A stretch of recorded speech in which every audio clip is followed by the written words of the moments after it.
अस्सलामुअलैकुम। Welcome to my YouTube channel kidney health care. आज हम बात करेंगे जो क्रोनिक किडनी डिजीज़ के पेशेंट होते हैं, जो गुर्दों की दायमी बीमारी में होते हैं, जिनके डायलिसिस हो रहे होते हैं। उन पेशेंट्स में वाटर इनटेक की क्वांटिटी कितनी है, उन पेशेंट्स को एक दिन में कितना पानी पीना चाहिए। कुछ पेशेंट्स कहते हैं हमें 2 गिलास पीने को कहा गया है, कुछ पेशेंट्स कहते हैं हमें 3 गिलास पीने को कहा गया है। कुछ पेशेंट्स को पता ही नहीं होता कि हमने एक दिन में कितना पानी पीना है। देखें, जो डायलिसिस के पेशेंट होते हैं, उनकी हर पेशेंट्स की अपनी अपनी किडनी डिजीज़ की स्टेज होती है। कुछ पेशेंट्स होते हैं तो ऐसा वीकली रेगुलर डायलिसिस करवा रहे होते हैं, और उनका यूरिन आउटपुट ठीक होता है, वो जितना पानी पीते हैं उतना यूरिन उनको आ जाता है, तो वो स्टेबल होते हैं। उन्होंने डायलिसिस करवाया तो ऐसा वीकली हाफ लीटर या 1 लीटर अल्ट्रा फिल्ट्रेशन हुई, उसके बाद वो स्टेबल हैं। लेकिन कुछ किडनी फेलियर के पेशेंट जो डायलिसिस करवाते हैं, जो रेगुलर डायलिसिस पे होते हैं, उनका हर सेशन पे 3 लीटर 4 लीटर अल्ट्रा फिल्ट्रेशन करनी पड़ती है, क्योंकि उनका यूरिन आउटपुट कम है। वो जितना पानी पी रहे हैं उससे कहीं कम पानी यूरिन उनको आ रहा है। देखें, एक तो ये कि जो पानी है अकेला वही पानी नहीं, जो आप फूड लेते हैं, फ्रूट है, सब्ज़ी है, हत्ता कि रोटी भी है, उसके अंदर भी पानी है। उसको भी जो है ना आपने काउंट करना है। अकेला पानी ही पानी नहीं है, बाकी जो लिक्विड वाली चीज़ें हैं, फ्रूट है, सब्ज़ियाँ हैं, फल हैं, इनके अंदर भी पानी होता है। वो वाला भी पानी आपने अपनी फूड में काउंट करना है। तो जो किडनीज़ फेलियर के पेशेंट जिनका यूरिन आउटपुट कम है, वो जितना ज़्यादा पानी पिएँगे उतना उनकी बॉडी फ्लूइड ओवरलोड हो जाएगी। वो डायलिसिस करवाने जाते हैं, उधर जाके अल्ट्रा फिल्ट्रेशन करवाते हैं। हाई अल्ट्रा फिल्ट्रेशन से फिर उनको कॉम्प्लिकेशंस भी होती हैं। ब्लड प्रेशर लो हो जाता है, उनकी बॉडी में सोडियम लेवल कम हो जाता है।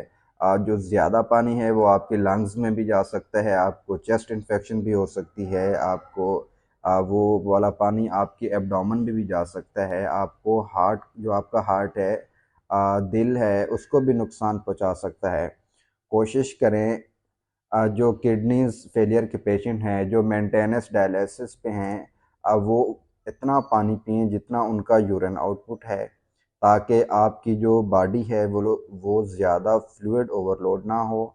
आपकी जो मेंटेनेंस वेट है, जो ड्राई वेट है, वो स्टेबल रहे। जितना आप ज़्यादा पानी पिएँगे, क्योंकि यूरिन आउटपुट तो आपका है नहीं, आप जितना पानी पिएँगे उतना आपकी बॉडी ज़्यादा फ्लूइड ओवरलोड होगी। आपके चेहरे के ऊपर, टाँगों के ऊपर, पूरी बॉडी में सोजन आ जाती है, स्वेलिंग आ जाती है। फिर उससे आपको मुख्तलिफ कॉम्प्लिकेशन भी होती हैं। हार्ट के अंदर पानी चला जाता है, लंग्स में चला जाता है, चेस्ट इन्फेक्शन हो जाती है, आपकी बॉडी में सोडियम लेवल कम हो जाता है, अ, चेहरे के ऊपर, टांगों के ऊपर सोजन आ जाती है, चलने फिरने में दुश्वारी होती है, सांस लेने में दुश्वारी होती है। जब पानी लंग्स में जाता है, फेफड़ों के अंदर इन्फेक्शन होती है, तो आपको सांस लेने में तंगी होती है, मुख्तलिफ कॉम्प्लिकेशंस होती हैं। तो जिन पेशेंट्स को यूरिन आउटपुट, जिन पेशेंट्स का ठीक है, उनको पानी पीना चाहिए जितना यूरिन आ जाता है। एक सादा सा फार्मूला है, आपको जितना यूरिन आता है उतना आप पानी पी लें, कोई मसला नहीं है, क्योंकि आपका यूरिन आउटपुट ठीक है, आपकी बॉडी में फ्लूइड जमा नहीं होता। तो जिन पेशेंट्स को यूरिन ठीक आता है, वो दिन में 2 या 3 गिलास पानी पी सकते हैं। जिन पेशेंट्स को कम यूरिन आता है, वो कम पानी पिएँ। और जिन पेशेंट्स को यूरिन बिल्कुल आता ही नहीं, और कुछ पेशेंट्स को फोलिक एस्टर लगा होता है, तो उन पेशेंट्स ने अपनी जो पानी की मकदार है वो बिल्कुल ही कम रखनी है, बंद बिल्कुल नहीं करनी। आपने ज़ाहिर सी बात है खाना भी खाना है, उसके दौरान भी आपको पानी चाहिए, मेडिसिन लेनी है उसके लिए भी पानी चाहिए, लेकिन आप उसकी मकदार इतनी रखें ताकि जब आप डायलिसिस करवाने जाएं तो आपका वेट 5 या 6 लीटर इतनी हद तक ज़्यादा गेन ना हो जाए।